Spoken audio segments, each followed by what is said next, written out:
J'avais entendu parler de vous par Louis et Anne-Marie, mais aussi par Hervé et Annick Wyss, que vous connaissez peut-être certains, les plus anciens. Et ça y est, maintenant mon œil vous a vu. Alors je suis reconnaissant d'être avec vous en tout cas, et heureux de pouvoir partager ce moment avec les uns et les autres. Début janvier, je suis allé à Lisieux. Et il y avait alors une exposition très intéressante sur les différentes crèches dans le monde. Alors je vous avoue, je ne m'étais jamais imaginé qu'on pouvait avoir des visions de la crèche de Noël différentes selon nos cultures. Alors il y avait les Santons de Provence, la crèche avec des Inuits ou des Péruviens, il y avait des gorilles à la place des moutons au Kenya, c'était très intéressant. Et j'avais jamais pensé qu'on pourrait avoir d'autres représentations que celles que moi j'avais de mon Alsace natale. Vous avez les illustrations là sur l'écran. En même temps, j'ai trouvé quelque chose d'assez prophétique dans cette manière de présenter la crèche.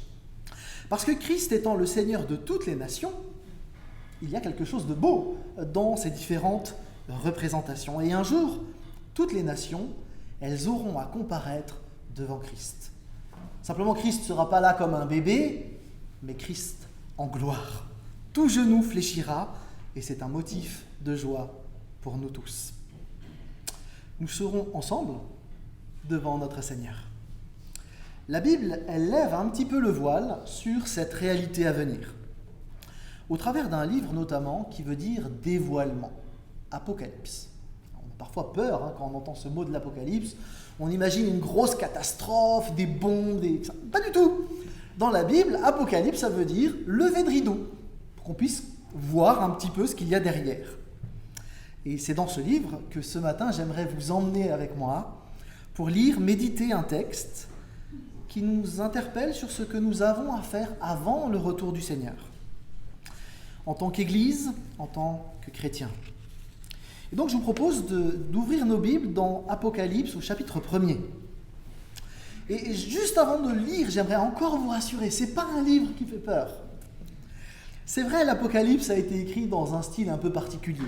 Au 1er siècle, quelques années après le ministère de Jésus, dans un temps de forte persécution, avec un empereur tyrannique.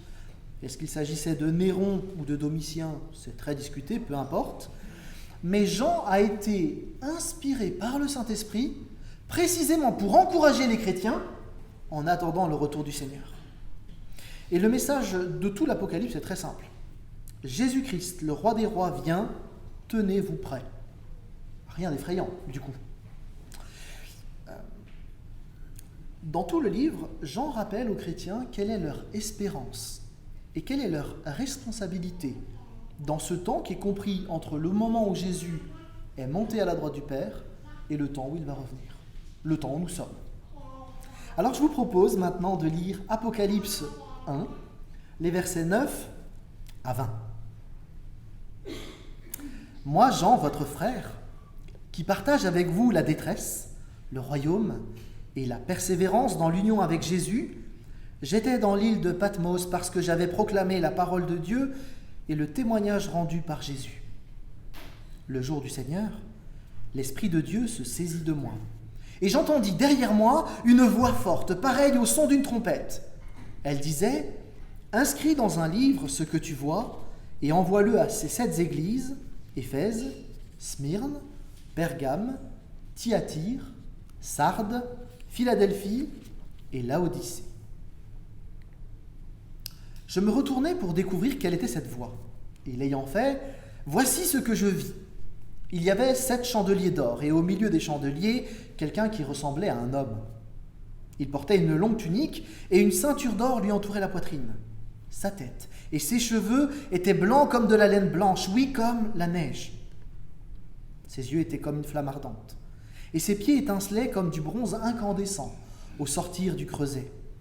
Sa voix retentissait comme celle des grandes eaux. Dans sa main droite, il tenait 7 étoiles, et de sa bouche sortait une épée aiguisée à double tranchant. Son visage était éblouissant comme le soleil quand il brille de tout son éclat. Quand je le vis, je tombai à ses pieds comme mort. Alors, il posa sa main droite sur moi en disant « N'aie pas peur, Moi, je suis le premier, le dernier, le vivant. J'ai été mort, et voici, je suis vivant pour l'éternité. Je détiens les clés de la mort et du séjour des morts. Écris donc ce que tu as vu, ce qui est, et ce qui va arriver ensuite. Mais d'abord, voici quel est le secret des 7 étoiles que tu as vues dans ma main droite et des 7 chandeliers d'or. Les 7 étoiles sont les anges des 7 églises, et les 7 chandeliers sont les 7 églises. J'arrête là la lecture du texte biblique pour ce matin, et je vous propose de réfléchir à une vision impressionnante qui nous amène à une mission passionnante. Commençons donc par cette vision impressionnante et, il faut le dire, un peu bizarre. Enfin, vous, je ne sais pas, mais je trouve que ce n'est pas hyper simple comme texte. Dans le texte, Jean se présente très simplement, comme un frère. Un frère qui comprend la réalité des chrétiens de l'époque et leurs souffrances liées à la persécution. D'ailleurs, il est sur une île, Patmos, une île où on exilait les gens, probablement de manière régulière, et Jean a été exilé là à cause de sa foi. Il a probablement été maltraité, alors que c'est un vieux monsieur. Mais il a pris des coups, probablement, parce qu'il était chrétien. Mais sur cette île, Dieu ne l'a pas abandonné. Il n'est pas seul. Au contraire, Dieu lui fait part de plusieurs visions qui vont l'encourager. Et par la suite, Jean va les mettre en mots pour pouvoir encourager à son tour l'ensemble des chrétiens, de toutes les époques, jusqu'à Joinville-le-Pont en 2024. Ici, nous avons probablement la première vision reçue par Jean. Elle va donner le cadre à l'ensemble du livre. Il reçut cette première vision un dimanche, jour du Seigneur. C'est assez étonnant parce que le dimanche, c'est le jour que les Romains avaient consacré pour adorer l'empereur. Et donc on se réunissait ce jour-là pour adorer l'empereur. Les chrétiens ont consacré ce jour-là pour le culte du Seigneur. Et ils l'ont fait parce que c'était le jour de la résurrection. Et donc ils ont décidé de ne plus simplement célébrer les offices le samedi, comme le faisaient les Juifs, mais le dimanche, pour célébrer la victoire, la résurrection de Jésus-Christ. C'est pour ça que vous vous réunissez aussi le dimanche matin. En fait, quand nous sommes ensemble, nous disons ensemble notre foi dans l'espérance du Christ ressuscité qui vient. C'est ça notre espérance. Les chrétiens savent que le meilleur est à venir et nous attendons ensemble le retour du Christ. Nos célébrations du dimanche matin sont autant d'encouragement à tenir ferme, à persévérer et à garder vivante cette foi qui nous anime. Dans notre texte, la vision commence par du bruit.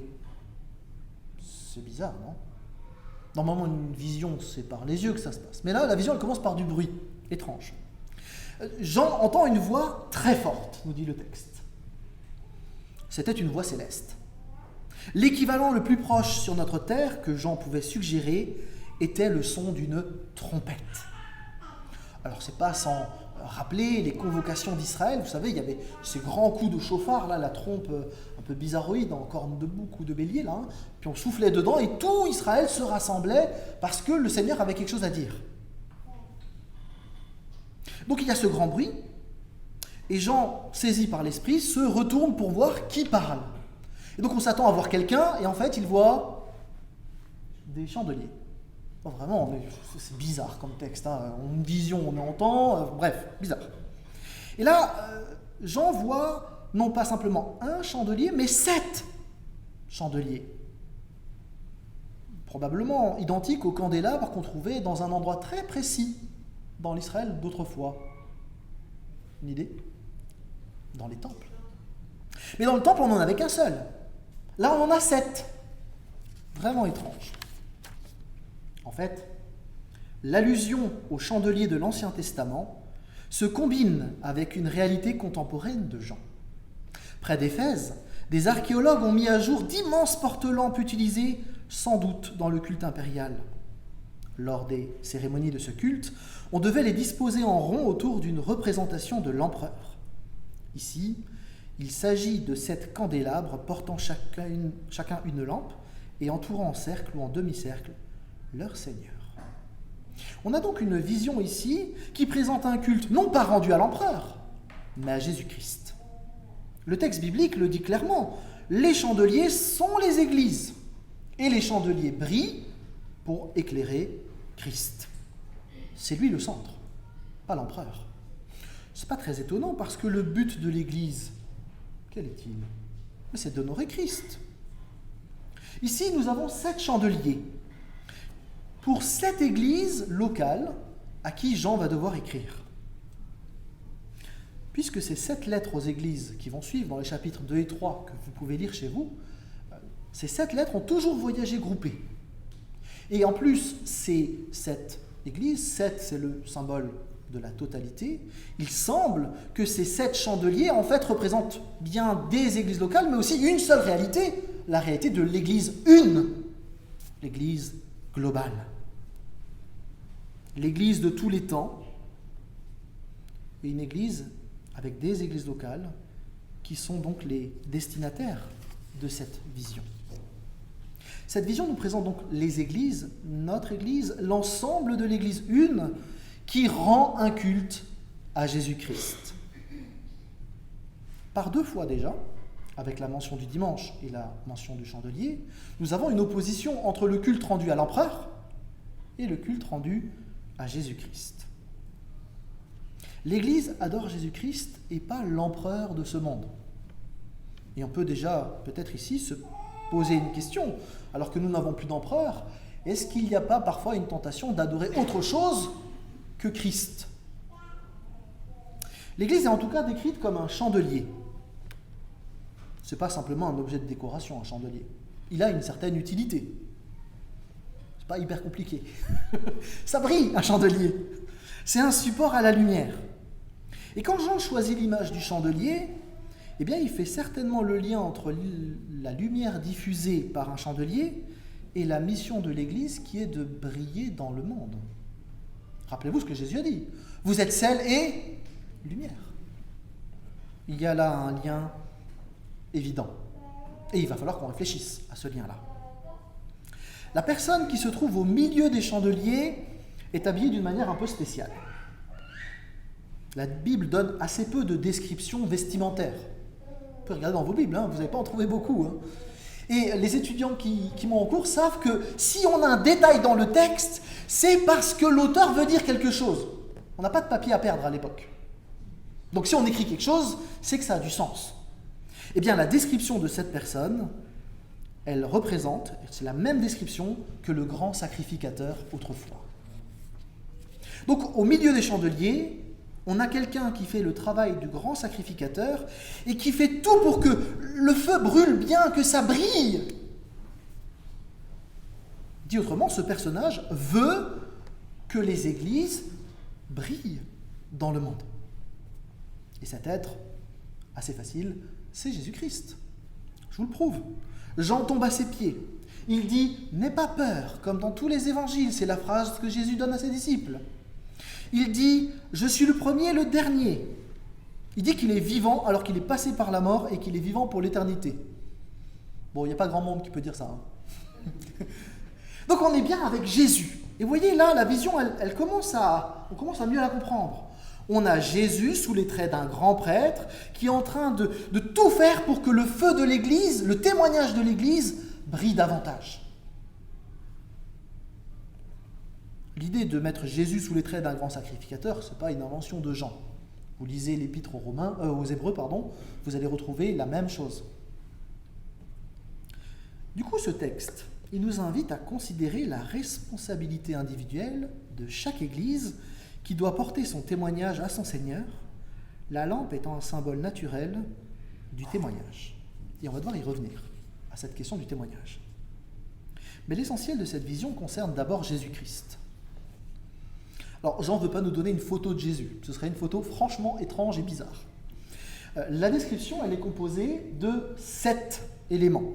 Comme par hasard, 7. On dirait qu'il y a un truc avec le 7. Bref. Ces différents éléments viennent de différentes visions de Daniel. Alors, pour plus de précision, vous irez voir Joël, votre pasteur, qui vous fera une étude détaillée des liens entre Daniel et l'Apocalypse. Moi, je donne des boulots comme ça, sympa. En fait, tous ces éléments, ils ont pour but de présenter Jésus comme étant pleinement Dieu. Donc vous avez 7 éléments.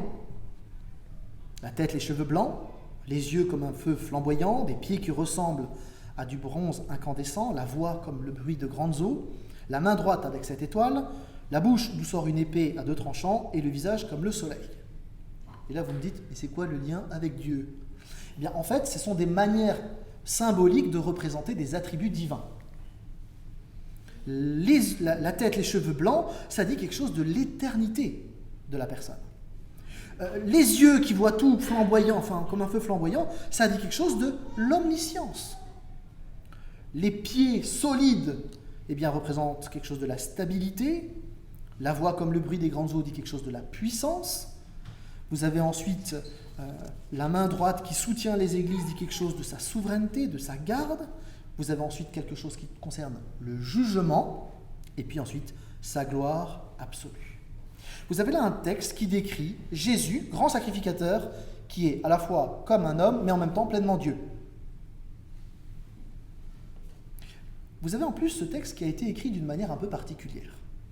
Alors si vous voulez vous la péter ce midi au repas, vous pourrez dire « oui, le texte est écrit sous forme de chiasme ». C'est-à-dire qu'en fait, vous avez une structure particulière qui fait résonner 2 à 2, je vous les ai mis en couleur pour que ça se voit mieux, mais 2 à 2 des éléments, et qui centre à un endroit très précis, comme par hasard, sur la parole, la voix de ce Seigneur qui parle. Et c'est l'élément central du texte, il ne faut pas le louper. Bref, si on reprend tous les éléments qu'on a collectés dans notre rapide survol de ce texte, eh bien, le message que Christ nous transmet au travers de cette vision impressionnante, c'est à la fois la grandeur de Christ victorieux, tout le monde pensait qu'il est mort, mais il est ressuscité, il est plein de gloire, et en même temps, ce que le Seigneur est en train de faire, c'est de tout faire pour que l'Église brille dans le monde. Ce qui nous amène à notre deuxième point. Une vision impressionnante pour une mission passionnante. Les attentes du Seigneur, donc, elles sont claires envers l'Église. Christ veille sur son Église, sur son témoignage, il fait tout pour que la flamme ne s'éteigne pas, et en même temps, son objectif, c'est que cette Église brille, ces Églises brillent. Dans la suite des chapitres 2 et 3, ce que le Seigneur va faire en écrivant à chacune de ces Églises, c'est de les encourager à corriger ce qui doit être corrigé, à renouveler ce qui doit être renouvelé, à être persévérant quand ça devient difficile, mais le but est bien celui-là. Et on peut noter que cette vision, dans la perspective qui est là, c'est celle de l'Église universelle, l'Église une. Et l'Église locale de Joinville n'est pas déconnectée du reste de l'Église. Tous ensemble sont appelés à refléter la gloire de Dieu. Elles sont ensemble, unies ces églises. Et les chrétiens qui la composent sont unis pour un seul but, refléter la gloire de Dieu dans un monde qui en a bien besoin. Peut-être qu'il y a là juste une petite réflexion à poser sur le fait qu'en postmodernité où nous sommes, nous avons parfois tendance à penser notre christianisme de manière très individualiste. Et parfois même l'Église, on la pense de manière très chapello-centrée. Alors que Christ nous appelle à faire partie d'un peuple, de toutes les nations, de toutes les générations, qui glorifie Dieu dans son quotidien. Du coup, ce texte nous oblige à réfléchir sur la manière dont nous brillons, personnellement, ensemble en Église locale, et ensemble en tant qu'Église une. Nous sommes l'Église. Nous le sommes quand nous sommes rassemblés, comme aujourd'hui en ce lieu, et nous sommes là dans notre petit coin, au 81 boulevard de la... c'est ça Quai de la Marne, merci. Et on est bien ensemble. On est bien ensemble. Nous sommes l'Église. Mais nous sommes aussi l'Église demain matin, lorsque nous allons être dispersés dans nos différents endroits. L'Église, ce n'est pas que de 10h à midi. Ah, je vais à l'église dimanche. Non, je suis l'église tous les jours, y compris demain matin, 8h. Quand on y réfléchit un instant, l'église, le peuple de Dieu, passe la plupart de son temps en dispersion. En fait, on est très peu souvent ensemble. La plupart du temps, on est les uns et les autres dans différents domaines. Mais nous sommes encore l'église. Certains chrétiens sont à la maison, d'autres sont à l'école, d'autres sont à l'IBN, d'autres sont au travail. Mais nous sommes l'Église. Et nous sommes l'Église en plein de lieux différents. Nous sommes le peuple de Dieu et notre vie ne peut pas être cloisonnée avec d'un côté le dimanche et de l'autre côté la semaine. Nous sommes à Christ 24 heures sur 24, 7 jours sur 7. Notre foi traverse notre vie de manière globale. Et la Bible nous invite à offrir des cultes de reconnaissance à Dieu à chaque instant, par nos vies, par nos corps, par nos agendas, par notre travail, par nos loisirs. Tout vivre comme un culte. Le Seigneur, il ne s'occupe pas simplement de ses chandeliers le dimanche entre 10h et midi, mais à chaque instant. On a parfois tendance à imaginer la vie d'église comme étant une bulle entre 2 semaines de travail. Là, il faut peut-être changer de modèle et envisager la vie d'église comme étant permanente, en assumant simplement qu'elle se vit parfois de manière rassemblée et la plupart du temps de manière dispersée. Oui, c'est ça. Que nous travaillons ou que nous soyons à la maison, parce qu'on a choisi de se consacrer aux enfants, parce qu'on subit pour différentes raisons, ou parce qu'on vit une retraite bien méritée, eh bien tous nous sommes appelés à vivre pour la gloire de Dieu, en tout temps. Bibliquement, pour la vie chrétienne, il n'y a pas de séparation entre la sphère de tous les jours, avec le travail séculier, et la sphère sacrée du religieux du dimanche. Nous, qui sommes protestants, nous devons à Luther le concept de sacerdoce universel. À son époque, l'Église faisait l'apologie d'une vie de consécration. Et Luther va expliquer avec force qu'on ne plaît pas à Dieu par ascétisme, par retrait du monde, mais au contraire, on plaît à Dieu en remplissant son devoir dans la profession où Dieu nous place. Ce même Luther, il a joué avec le double sens du mot allemand Beruf, travail, vocation, pour dire que toutes les professions que nous avons les uns les autres, notre activité de la semaine, c'est la vocation que Dieu nous adresse. C'est un ministère, une vocation qui nous est donnée à chacun. Là où nous sommes placés par Dieu, nous avons une mission que Dieu nous confie à nous, chacun d'entre nous. Et il ne faudrait pas le mépriser comme si notre travail nous empêchait de servir Dieu à plein temps. Pas du tout. Nous servons Dieu toujours à plein temps, mais pas tous dans les mêmes endroits. Nous sommes tous à plein temps pour Dieu. Je cite Luther. Nous sommes un seul corps dont la tête est Jésus-Christ. Chacun de nous est membre d'autrui. Le Christ n'a pas 2 têtes, ni 2 espèces de corps, l'un laïque et l'autre ecclésiastique. Il est une tête et il a un corps. Un évêque, un prêtre, un savetier, un forgeron, un paysan ont chacun la tâche et la fonction de leur métier, et chacun doit, en remplissant sa tâche ou sa fonction, se rendre utile et secourable, afin que de la sorte ces tâches multiples concourent à un but commun, se rendre mutuellement service. Servir Dieu, pas simplement au travail, mais par mon travail. Vous savez, le travail, il n'apparaît pas lors de la chute, il apparaît lors de la création. Et Dieu travaille dans le texte biblique. C'est non pas quelque chose qu'il met de côté comme étant un truc pénible qu'il faudrait surtout éviter. C'est la volonté de Dieu que l'être humain l'honore aussi par son activité. Simplement, et c'est vrai, la chute a changé les conditions dans lesquelles nous travaillons. En tant qu'Église, on est donc appelé à servir Dieu au travail, pas simplement en témoignant verbalement à nos collègues, bien qu'il faut le faire aussi, mais d'abord à servir Dieu par notre travail. C'est la vocation qui nous est adressée à chacun d'entre nous. Et du coup, il nous faut réfléchir à comment nous sommes peuple de Dieu lorsque nous sommes dispersés. Et moi, je ne peux pas vous dire ce que ça veut dire d'être un ingénieur chrétien, un caissier chrétien, un boulanger chrétien, un pharmacien chrétien, un banquier, un chef d'entreprise, un chômeur, un étudiant, dans votre contexte, je ne sais pas. Mais Christ vous adresse une vocation à vivre ce que vous êtes avec les valeurs du royaume de Dieu. Comment allons-nous incarner Christ dans notre contexte ?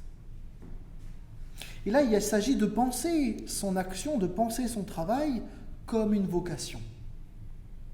Et ce qui est valable pour les travailleurs l'est aussi pour les hommes ou les femmes au foyer, qui sont loin d'être inactifs d'ailleurs. C'est valable pour les retraités, c'est valable pour les étudiants, c'est valable pour nous tous. Où que nous soyons, quoi que nous fassions, nous sommes le peuple de Dieu appelé à briller pour sa gloire.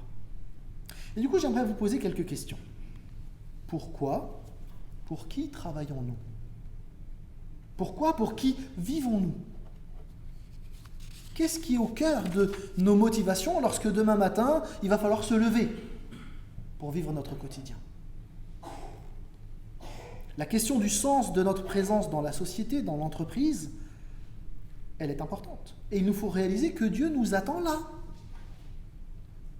Notre travail répond à une vocation que Dieu nous adresse. Ça change la perspective.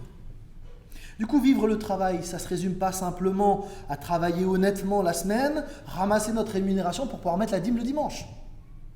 Il y a plus à vivre.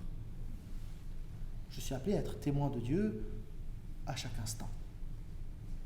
Nous n'avons qu'une seule vie, même si nous avons plusieurs lieux de vie. Et Dieu nous donne des dons pour que nous les vivions à sa gloire dans l'Église, mais aussi en dehors de l'Église. Dieu nous appelle à vivre dans les domaines où nous sommes placés en reflétant tout ce qu'il nous a donné et à le vivre pour sa gloire. C'est valable au travail, à la maison, en famille, au café, au supermarché. Christ nous appelle à persévérer dans notre vie pour lui et nous invite à briller pour lui là où nous sommes. Chacun nous sommes appelés à vivre dans la générosité, dans l'hospitalité, avec un esprit de service, avec cette volonté de vivre les valeurs du royaume de Dieu là où nous sommes placés. Ce n'est pas une vocation que pour les pasteurs. Ce n'est pas que pour ceux qui ont fait l'IBN pendant 3 ans. C'est pour nous tous, cette vocation. Et nous sommes appelés à être à son service en toutes circonstances. Et tôt ou tard, c'est compliqué. Parce que tout travail, qu'il soit rémunéré ou non, est porteur potentiellement de grandes satisfactions ou de grandes frustrations.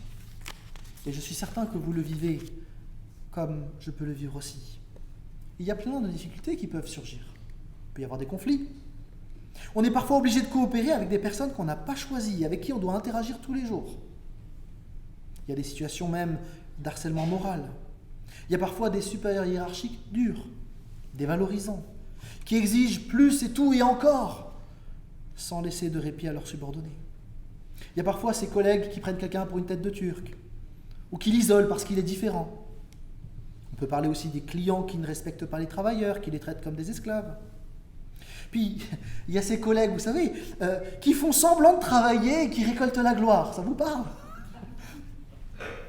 Il y a les coups tordus entre équipes, entre collaborateurs, les manigances pour obtenir des places, les injustices, les abus en tout genre. Être chrétien dans ce contexte, c'est un vrai défi. Et ça oblige chacun de nous à vivre dans la dépendance avec Dieu, à chaque instant. Ce n'est que de cette manière, dans la dépendance avec Christ, qu'on pourra avoir la saveur de Christ, là où nous sommes placés. Parfois, on a des systèmes dysfonctionnels. La pression sur les rémunérations, le rythme ou la quantité de travail abusif, des choix d'organisation défaillants, et en fait, c'est nous qui devons assumer le fait que ça dysfonctionne de partout. En face de ces problèmes structurels, il n'y a pas toujours de solution miracle. Mais c'est le cadre dans lequel on doit évoluer. Et c'est dans cet univers que Dieu nous appelle à vivre les valeurs du royaume. Le travail se trouve ainsi traversé par une contradiction. D'un côté, il fait partie intégrante du projet de Dieu pour nous, et de l'autre, il est directement atteint par les conséquences de la chute. Les amis, être chrétien dans ce cadre-là, c'est tout sauf un engagement passif. Il y a un vrai enjeu.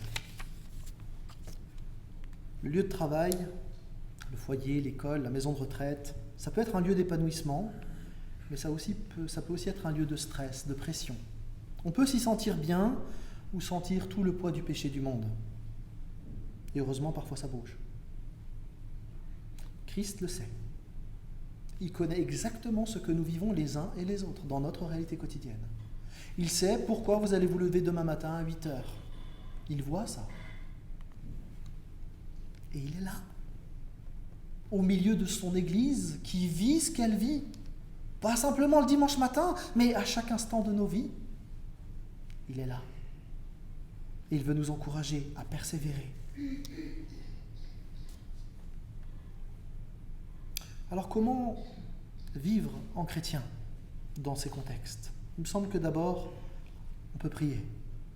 L'intimité avec Dieu, elle permet de concevoir les choses autrement lorsqu'on est face à des difficultés. Dans la prière, l'Esprit de Dieu nous parle, il nous inspire, il nous interpelle. Parfois, le chrétien va être appelé, ça a été le cas plusieurs fois dans la Bible, à prendre position par rapport à des injustices. Surtout si ce n'est pas lui qui est concerné. Alors il y a peut-être des choses à dire. Il peut être force de proposition, poser des actes concrets. J'ai un ami en Suisse qui travaille dans une brigade de gendarmerie mobile. Et quand il est arrivé, cette brigade, elle était connue pour vraiment faire que des blagues salaces. C'était une ambiance de travail complètement délétère. Et lui, il a dit, je ne veux pas travailler dans ces conditions. Je ne veux pas ça dans mon équipe. D'abord, on s'est moqué de lui. Ça a duré quelques mois, mais il a tenu ferme en disant, je ne veux pas de ça. Aujourd'hui, tout le monde va être dans sa brigade parce que c'est la brigade la plus saine qu'il a dans son district. Il a fait une différence. J'ai une amie qui travaille en fait dans un bureau d'études et le rythme était assez soutenu et il n'y avait pas de temps de pause marqué de manière particulière sauf à midi. Et elle a décidé de mettre en place une machine à café, elle payait elle-même les petites capsules, je n'aurai pas le nom de la marque. Et en fait, elle a changé l'ambiance au bureau par cette petite machine à café qu'elle a mise à disposition. Un chrétien, il peut changer l'ambiance sur une chaîne de montage ou dans un bureau. Un chrétien peut faire une différence. Il peut porter quelque chose qui a la saveur du royaume sans nécessairement témoigner à coups de Bible sur ses collègues. Ce ne sera pas très efficace d'ailleurs. Mais par contre, si mes actes parlent fort, il y a fort à parier que tôt ou tard, on me posera des questions et que je pourrai dire mon espérance. En tout temps, en tout cas, le chrétien est appelé à aimer. J'aimerais vous laisser aussi une piste avant de conclure. C'est la possibilité de penser et de construire par-delà les murs de l'église locale. Alors, sans négliger l'église locale pour autant. Mais la vie d'église ne se résume pas au dimanche matin. Une église qui prêche le dimanche, avec quelques activités en semaine, sont des moyens de témoigner que Dieu utilise. Et Dieu merci. Mais une entreprise éthique, un centre d'accueil, une association d'aide, un centre de recherche à la pointe de son domaine, une association de parents sont autant d'autres moyens de rayonner de l'Évangile. Mais pour pouvoir vivre des choses de cette manière-là, il va falloir apprendre à se connaître dans le cadre de l'église locale et un peu en dehors avec d'autres chrétiens, nécessairement. Je ne sais pas ce à quoi Dieu vous appelle les uns et les autres, mais il vous a placés dans différents domaines. Que le Seigneur nous aide à discerner ensemble comment nous pourrions bénir la ville de Joinville, au-delà, l'Île-de-France, le pays, par des partenariats avec d'autres chrétiens. Il est certain qu'on ne peut pas le faire, en tout cas, sans écouter Dieu. Et c'est, il me semble, là que tout commence, en réalité. Dans le contexte de persécution que vivaient les chrétiens, le Seigneur a mandaté Jean pour encourager les chrétiens à continuer de briller, certains que Christ est avec eux au quotidien. C'est lui qui attise le feu du témoignage de tout son peuple. Notre Seigneur n'a pas changé, c'est le même. Il est, il était, il sera, il vient. Notre Seigneur, c'est le Dieu Tout-Puissant. On l'a chanté tout à l'heure. Il n'y a rien qui est impossible à lui. Seigneur, donne-moi de discerner ce que tu attends de moi demain matin à 8h. Qu'on puisse laisser le Saint-Esprit nous utiliser comme il le souhaite. En tout cas, le Seigneur nous invite à vivre une vie féconde, une vie qui porte du fruit, comme le disait déjà l'Ecclésiaste, lance ton pain à la surface des eaux. Avec le temps, tu le retrouveras. Dis autrement, aime, use de bienveillance, développe ce que tu peux, vis pour la gloire de Dieu en semant, en osant des choses, sans rien attendre de spécial.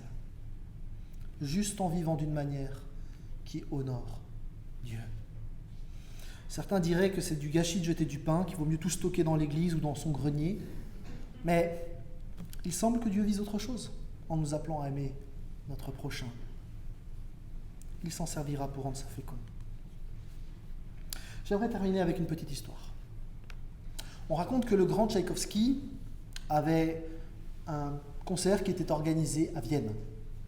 Magnifique salle. Et cette salle était salle comble, Tchaïkovski. Voilà une maman qui vient avec son petit garçon dans la salle et qui s'installe à l'arrière. Et elle discute avec la voisine qui est à côté d'elle. Et elle ne voit pas son petit garçon qui s'en va et qui va vers l'avant parce qu'il est attiré par ce magnifique piano en ébène noir. Le petit garçon monte sur l'estrade, il s'installe, et puis il commence à jouer. Stupeur dans la salle. Plus personne ne parle. Mais qui est cet enfant? Où est la mère? Toujours la mère qu'on vise dans ce moment. Tchaïkovski, qui capte qu'il se passe quelque chose de pas très net, prend pas le temps de prendre sa veste, il va directement sur l'estrade et il voit ce petit enfant qui joue. Et il arrive derrière lui et dit « Continue de jouer, surtout ne t'arrête pas ». Et en virtuose grandiose, Tchaïkovski compose une mélodie qui s'harmonise parfaitement avec le petit jeu du petit pianiste. Ça dure 2 minutes 30, c'est une scène surréaliste. À la fin des 2 minutes 30, le petit garçon se lève de sa chaise, il salue le public en délire, certain que c'est lui qui a fait que la foule est complètement émerveillée. Et Tchaïkovski derrière sourit. Nous sommes comme ce petit enfant qui joue dans notre quotidien. Et notre Seigneur, en maître virtuose, compose la mélodie qui s'harmonise parfaitement pour que les gens soient touchés. N'ayez pas peur de jouer votre petit morceau.